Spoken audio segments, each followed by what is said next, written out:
Good. Me and this mic, I promise.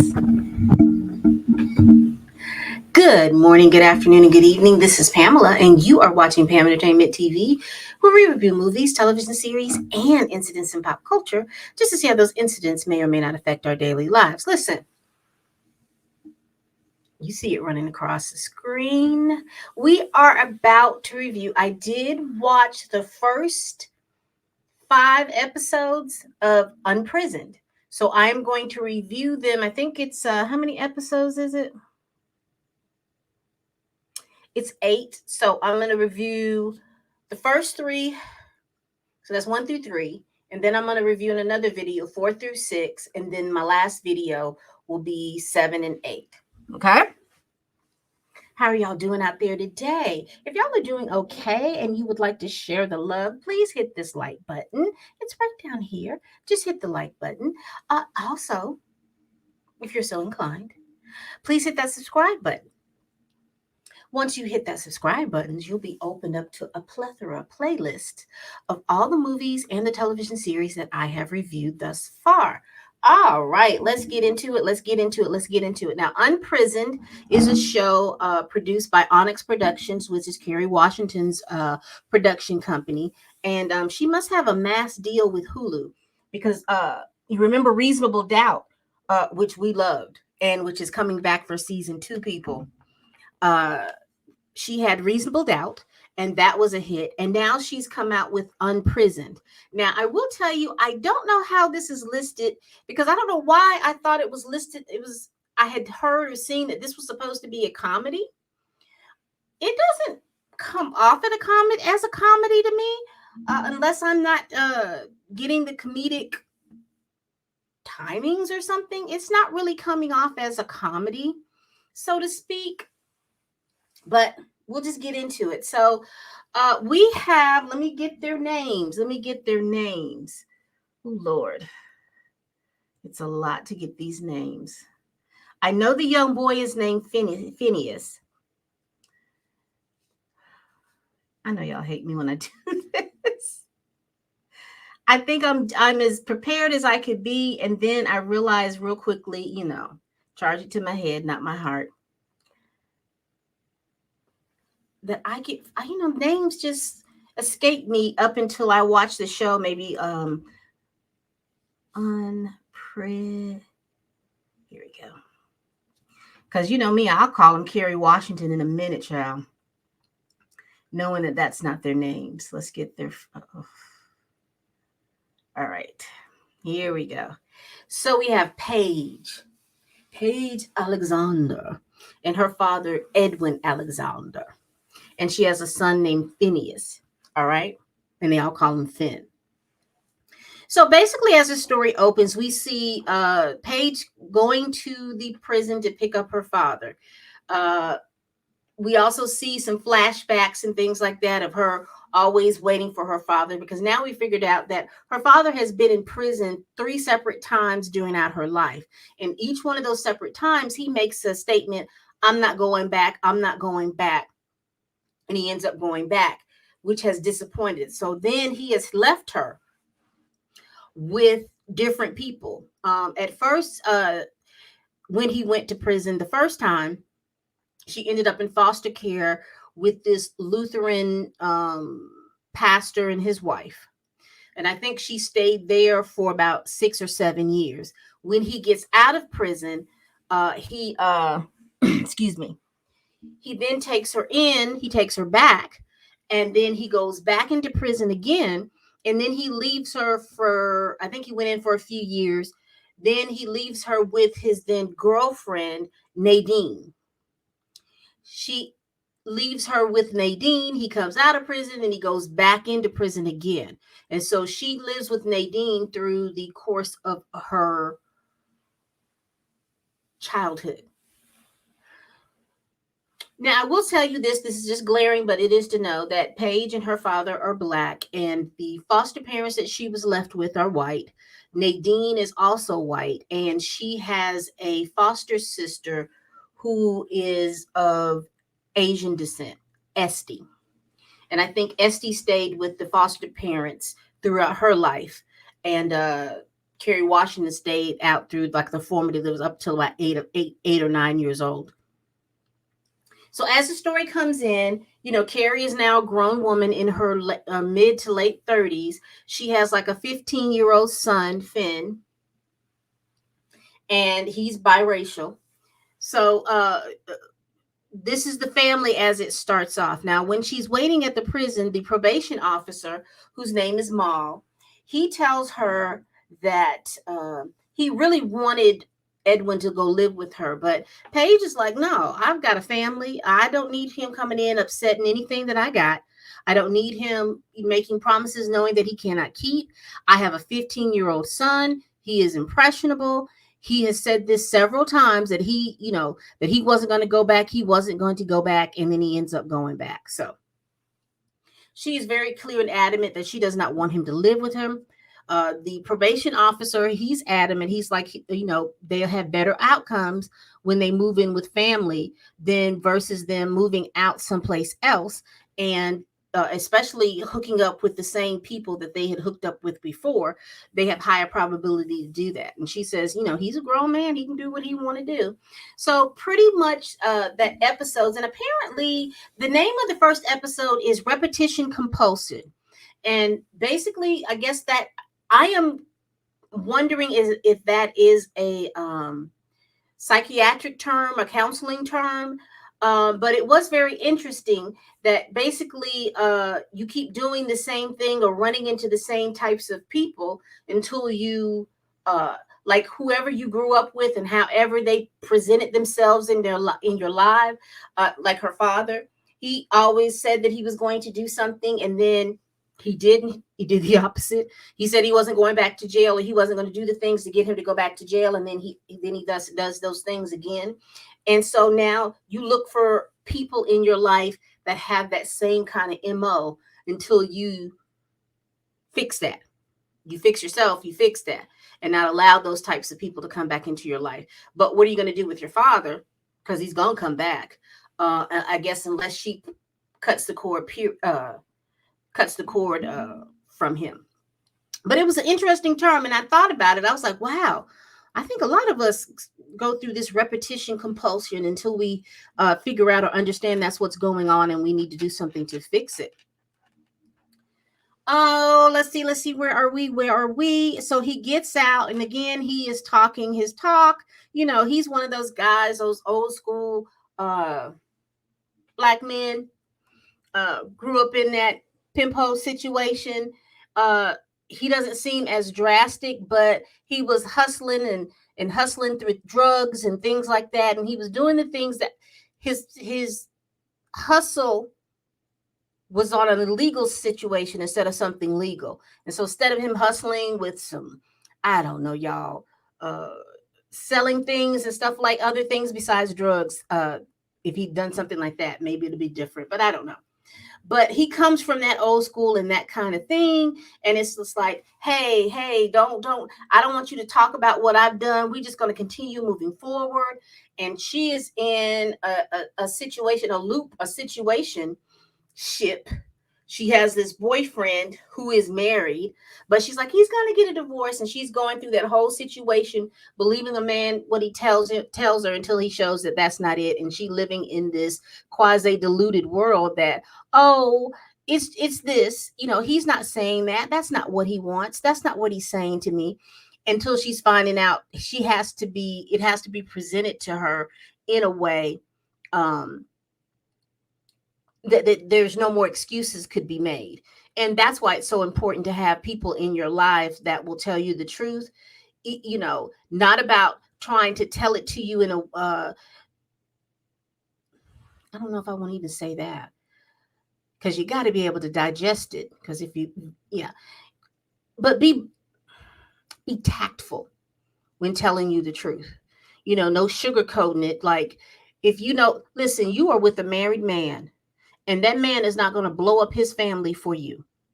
He is going to use you because you give him companionship, you give him sex. There is nothing deep that you two get into. And you are thinking that is a relationship, because the way women are socialized to believe that if you just see the good things, then that's a relationship that you have. No, you've got to pay attention to the entire person, not what that person tells you.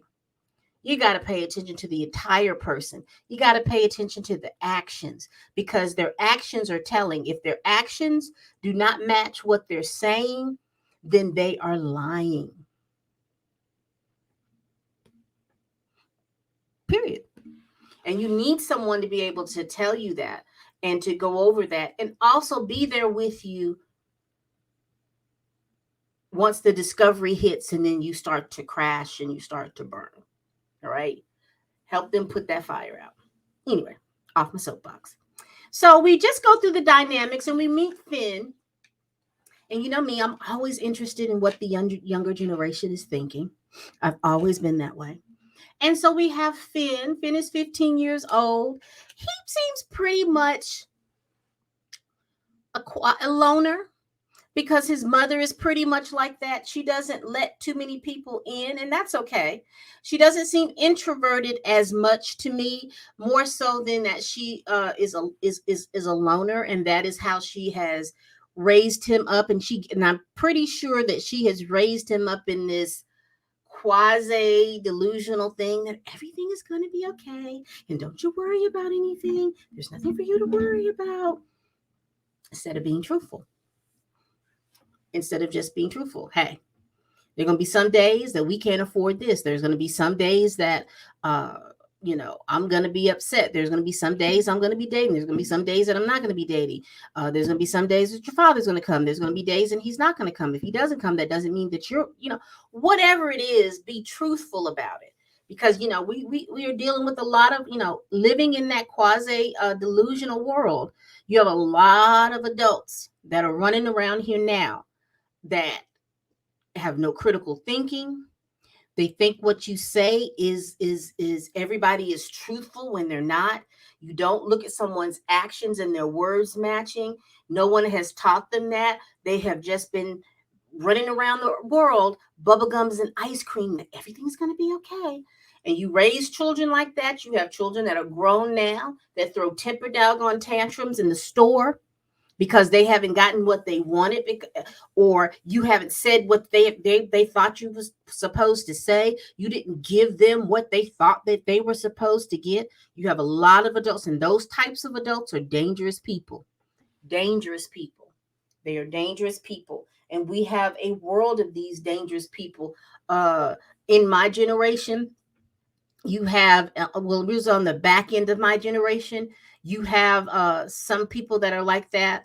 I know on the middle and the back end of the next generation behind me, you have folks like that. You can't, they're just they live in this really deluded world that everything is about them. And they are the most important thing in the world. And they don't have to think about what they say to people, because it's about what people say to them. See, they can spit vomit to you and then expect for you to just to turn around and say, okay, all right. I'm sorry. I'm on my soapbox. Boom, boom, boom, boom, boom. We are down here talking about Unprisoned. So that's basically what was going on. I will say one of the interesting things, or the dynamics that I'm interested in this series so far, is the dynamic that Finn has with his mother and the new dynamic that Finn has with his grandfather. Because he doesn't know him like that. He doesn't know him pretty much at all. So there is that dynamic that Edwin is talking to Finn about. And one of the things that he is talking to him about, which I am appreciative of, is this manhood section of that. Finn doesn't even have a desire to drive until Edwin says, hey, you can drive my car. You can drive my car. And he's driving the car, and he's teaching him how driving can be cathartic for a young man. When you're cruising or whatever, it could be cathartic for you. Get out here and drive and get yourself out here. You don't have to interact with anybody no more than a head nod. I did like the dynamics between Edwin and Paige. I do like him giving her fatherly advice.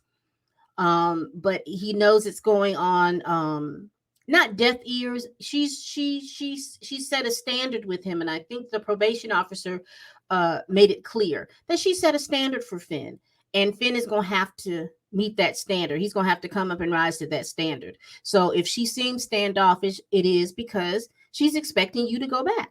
She's not really expecting for you to stay around.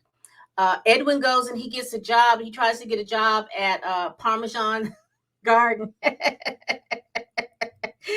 I guess it's supposed to be a spin-off of Olive Garden, but he goes to Parmesan Garden. The man can cook. The man can throw down. However, they're saying that they don't hire ex-cons, so he doesn't get in there. So that was pretty much the first episode. The second episode, How to Be a Main Bitch, we do see that Paige buys her house because her sister is a real estate agent. Paige buys the house, and she is reluctant to do any type of alterations to the house, because this is her first house, this is her home, this is where that she's paying for, and this is her home. So she's very much wanting to keep it, I guess, at a certain level, or I don't want to say level, but she's just not in the headspace to change it. And so this episode, we do meet the boyfriend. We do meet Bill. And Bill is a married man. Now, Bill is using her, just to be very clear.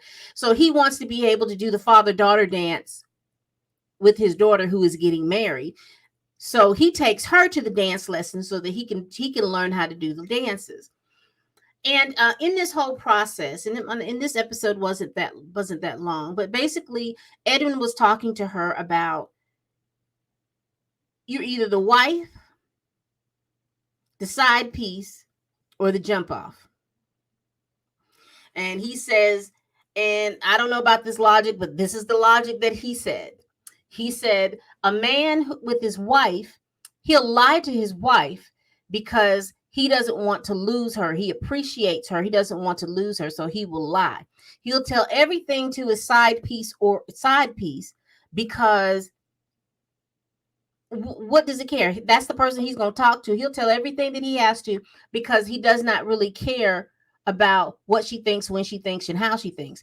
And as I think about it, this is how a lot of these men get in trouble, because they done told the side piece everything. And I guess they're used to these women playing a certain position in their lives. They stringing them along, but nowadays, no, they're not being strung along. They get out here and get their Instagram account and spill off. Anyway, but he was basically telling her, no, it was the main bitch, the side piece, and the jump off. And he told her, you can't be running around here like that because you are a main bitch material. You are a main bitch, and you need to be the main bitch.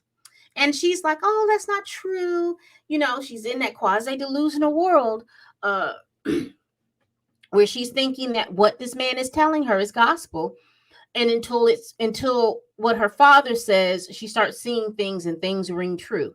You're getting a divorce from this person, but all your photos and stuff are still up of your family.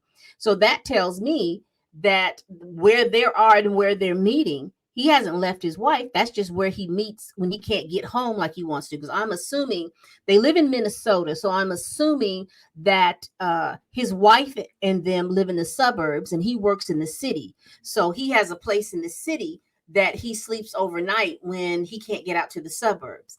And everybody is okay with that. So you're thinking that he's trying to get a divorce from his family. He's not trying to get a divorce, honey. He is getting the best of all worlds, and you are allowing for him to do that.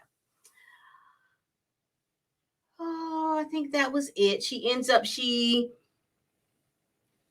discusses with Bill that she believes that they're in a relationship, and then he calls the whole thing off again, like her father told you. You're the side piece. He doesn't, you're a dime a dozen to him. He can go wherever he wants to. You need to be main bitch material.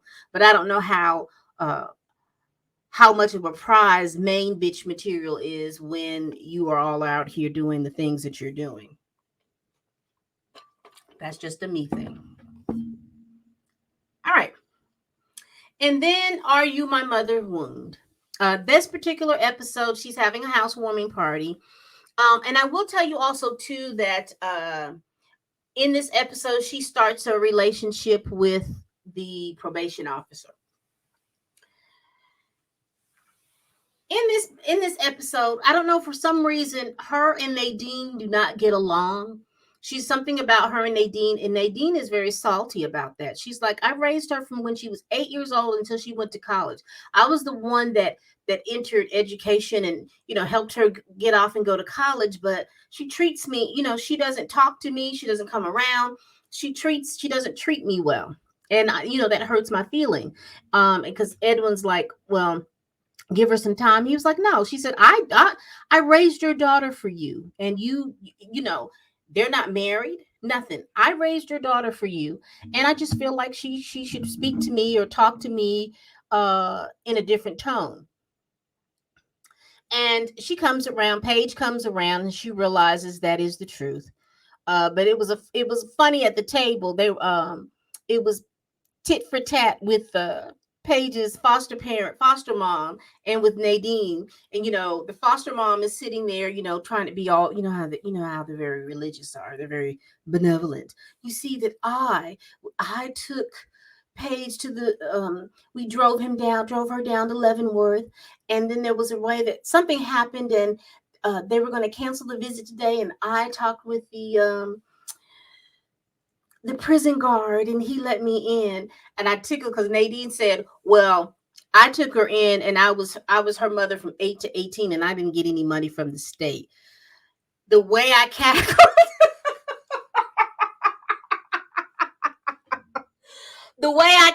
Connie, because they were going back and forth, and Pastor Foster Father wasn't saying nothing. He was just digging in the food. And then Paige was throwing her digs as well. She was like, oh, well, my mother taught me how to cook, and da da da this and da da da that.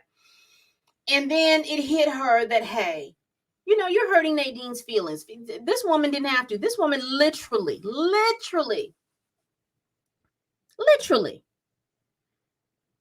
could have picked your tail up and took you downtown to the foster care office and dropped you off. She literally could have done that. But she didn't.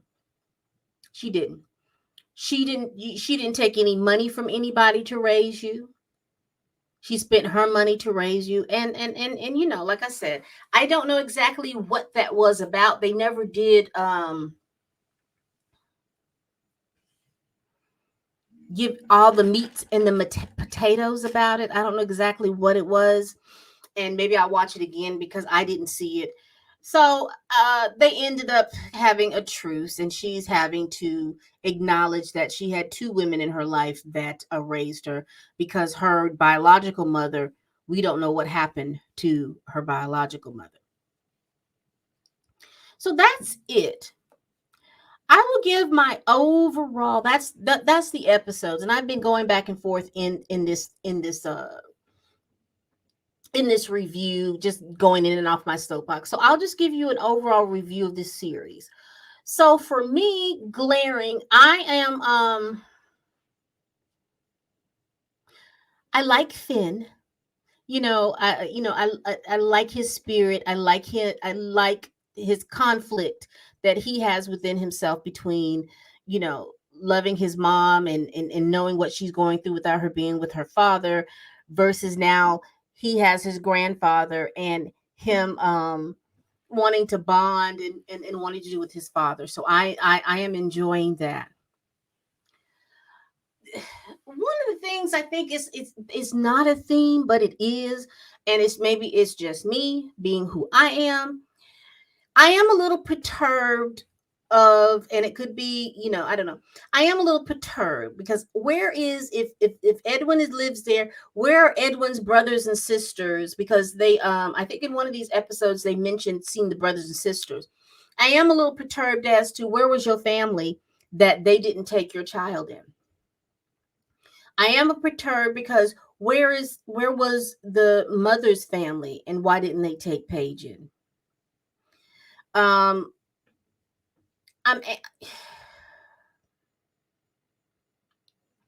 don't know, and it could be because they live in Minnesota. I don't know what the racial makeup is in Minnesota, but there is not a black woman in sight. There is not a black woman in sight for Paige to bounce off of. And that's concerning to me. Her whole world and her whole ideology has been uh, white people, and I think that that's doing her a disservice. And her father hasn't seen that has done his child a disservice. He reminds me, now I will tell you, this is just now in my own thing, he reminds me of the fathers of of biracial children. They grow up, again, because women are the ones that teach the culture to the children. So they grow up with the culture of their mother, but their fathers never really go over or talk about the racism and anything like that with the children. He's fine with them growing up that way.